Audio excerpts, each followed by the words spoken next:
ஸ்ரீ மகாகுரப்யோ நமஹ. ஹரிஹி ஓம்.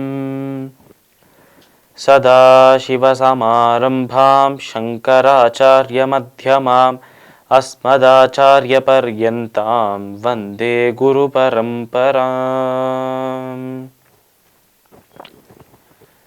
GeM TV நண்பர்களுக்கு எனது வணக்கங்கள்.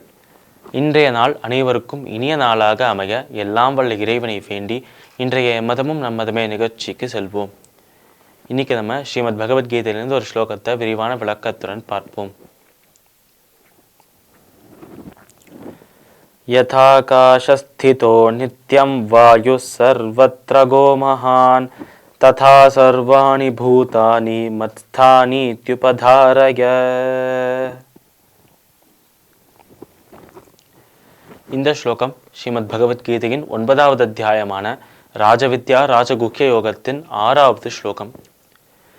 இந்த ஸ்லோகத்தில் நம்ம கிருஷ்ணர் அர்ஜுனனை பார்த்து அழகான ஒரு உதாரணத்தை கொண்டு அவருக்கும் அவர் படைத்த பொருட்களுக்கும் இருக்கும் சம்பந்தத்தை சொல்றார் நம்ம கிருஷ்ணர்.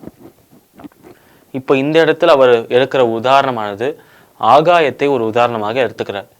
இந்த ஆகாயத்தில் காற்று எப்பொழுதும் வீசிக்கொண்டே இருக்கு. ஆகாயத்தில் காற்று இருக்கிறது, அதே நேரத்தில் மேகங்களும் இருக்கிறது.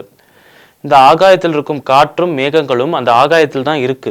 ஆனால் இந்த காற்று நகர்வதனாலோ, காற்று ஒரு இடத்துல இன்னொரு இடத்துக்கு போகிறதுனாலோ, இல்லை மேகங்கள் ஒரு இடத்துல இருந்து இன்னொரு இடத்துக்கு போகிறதுனாலோ இந்த மாற்றங்கள் நடக்கிறதுனால அந்த ஆகாயத்துக்கு எந்த மாற்றமும் நடக்கிறதில்லை. அது போலவே தான் அந்த இறைவன் ஆகாயமாக இருக்கிறார்.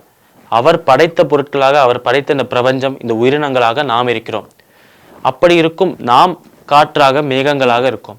நமக்கு எந்த மாற்றம் நடந்தாலும், நமக்கு எந்த ஒரு துன்பம் வந்தாலும் அந்த ஒரு துன்பத்தை அவர் தீர்ப்பார். அதே சமயத்தில் அவர் ஆகாயமாக இருப்பதால் நம்மளுக்கு ஏற்படும் மாற்றங்கள் அவரை எந்த விதத்திலும் மாற்றாது. அவர் எப்பொழுதும் எப்படி இருக்காரோ அப்படியே தான் இருப்பார் என்று உணர்ந்து கொள்ள வேண்டும். ஒரே சமயத்தில் நமக்காக எதையும் செய்வதற்காக துணிந்திருப்பார். நம்ம பக்தனாக இருந்தோம் என்றால், அவர் மேல நம்பிக்கை வச்சிருந்தோம் என்றால் அந்த நம்பிக்கையை பொய்யாக்க கூடாது என்பதற்காக அவர் கடமையான காப்பது என்கிற அந்த ஒரு கடமையை செய்வார். அதே சமயத்தில் எனக்கும் உனக்கும் சம்பந்தம் இல்லை என்பது போலதான் இருப்பார்.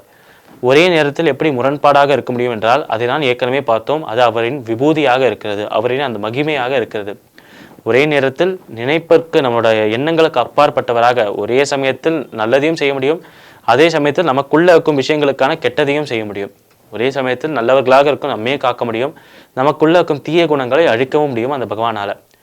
இப்படி ஒரே சமயத்தில் இந்த மாதிரி பல விஷயங்களை செய்யும் இந்த ஒரு மகிமையை தான் இந்த ஒரு அத்தியாயத்திலும் பின்வரும் அத்தியாயங்களிலும் சொல்றார் நம்ம கிருஷ்ணர். அதனால்தான் ராஜவித்யா ராஜகுஹ்ய யோகம் என்று பெயர். அந்த இறைவனை பற்றிய ஞானம், அந்த இறைவனின் குணம், அவர் எப்படி இருக்கிறார் என்கிற அவரின் மகிமை, அதை விளக்கி சொல்வதுதான் இந்த ஒரு அத்தியாயமும் இதில் பின்வரும் அத்தியாயங்கள் எல்லாமே. அப்படி இருக்கும் அந்த இறைவன் ஆகாயத்தை போலவும் அவர் படைத்த படைப்புகள் அனைத்தும் காற்றை போலவும் இருக்கிறது என்று சொல்லி, இந்த காற்றானது ஒரு இடத்துல இருந்து இன்னொரு இடத்துக்கு சென்றாலும் அது எப்பொழுதும் ஆகாயத்தில் தான் இருக்கு. காற்றால் ஆகாயத்தை விட்டு தப்பிச்சு போக முடியாது, அதே இடத்துல தான் இருக்க முடியும். அது போலவே நம்ம என்னதான் நினைத்தாலும் என்னதான் செயல்கள் செய்தாலும் அது அனைத்துமே அந்த இறைவனின் சிந்தனையில் செய்ய வேண்டும் என்று சொல்லி, மற்றொரு விதமாக நம்ம எந்த செயலை செய்தாலும் அது இறைவனின் கண் பார்வையில் தான் செய்து கொண்டிருக்கிறோம் என்று உணர வேண்டும். நம்ம எதை செஞ்சாலும் நம்ம எவ்வளவு கதவுக்கு பின்னாடி வேணாலும் ஒளிஞ்சுக்கலாம், நம்ம பெட்டுக்கு அடியில் போய் ஒளிஞ்சுக்கலாம், எல்லா கதவையும் சாத்தி வச்சுக்கலாம், யாருமே பார்க்காதமே வச்சுக்கலாம், சிசிடிவி கேமரா எதுவுமே இல்லாமல் பார்த்துக்கலாம். ஆனால் எங்கே போய் ஒளிந்தாலும் மனிதர்களின் கண்ணிலேருந்து, உயிரினங்களின் கண்ணிலிருந்து தப்பிக்கலாமே தவிர இறைவனின் கண்ணிலிருந்து யாருமே தப்பிக்க முடியாது. அவருக்கு எல்லா இடத்திலும் கண்கள் இருக்கு என்று உணர வேண்டும். ஒவ்வொரு இடத்திலும் ஒவ்வொரு மூலை முடுக்கிலும் அவருக்கு கண்கள் இருக்கு. அவர் நாம் செய்யும் அனைத்து விஷயங்களையும் பார்த்து கொண்டுதான் இருக்கிறார். அதனால்தான் நம்ம எந்த செயலை செய்தாலும் அடுத்தவா முன்னாடி நம்ம மறைச்சு செய்தாலும் அதை கர்மா என்ற பெயரில் மீண்டும் நமக்கு தருகிறார் அவர். அதனால் அனைத்து இடங்களிலும் கண் வைத்திருக்கிறோம் அந்த பகவான் ஆகாயத்தை போல எங்கும் பரவி இருக்கிறார். ஆனால் நாமோ ஒரு இடத்துல தான் இருக்க முடியும். காற்றால இந்த இடத்துல இந்த இடத்துக்கு போகணும் என்றால் அப்படிதான் போக முடியும்.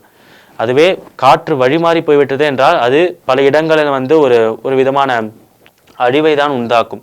இதை நம்ம பல இடத்தில் பார்த்துருக்கோம். இந்த மாதிரி சுனாமிக்கள் வரலாம், பல புயல்கள் வரலாம்.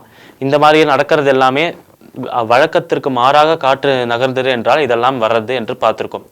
அது போலவே தான் இறைவனின் பாதையிலிருந்து நம்ம தப்பித்து சென்றோம் என்றால், இறைவனின் பாதையிலிருந்து நழுவி சென்றோம் என்றால் அதற்கு பகவான் மேல பக்தி வைத்திருந்தால் மீண்டும் இயல்பு நிலைக்கு வந்து விடலாம்.